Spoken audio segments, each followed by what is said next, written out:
Next, I'll demonstrate the cloud filling stitch. It has 3 parts. We'll use 3 different thread colors. Let's start with anchor points. Using 3 strands of color number 7. First, come up at upper right. Make small vertical stitch as anchor point. Same here. Make another small stitch.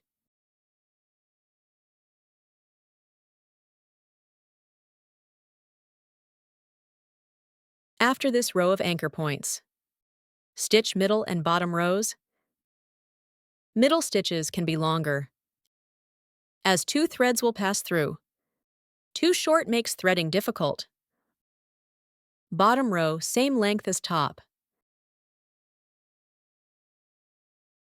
Now take 6 strands of color number 5. Thread through top row. Come up left of anchor point. Pass through middle anchor. Pass through top anchor, creating V-shape pattern. Continue through middle line. Following these steps, thread through one by one. Note, thread through stitches only. Just pass under thread, not fabric. This is very simple. Perfect for beginners. Final stitch down right of anchor point. Now use 6 strands of color number 3. For bottom section, again come up left of anchor. Pass through middle point above. Back to bottom point, creating inverted V pattern.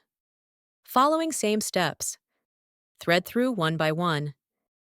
As we stitch, we can see. Works well for woven style embroidery. A great choice. Keep thread tension balanced. Too tight causes puckering, affects look. Final stitch down. Let's look at the result.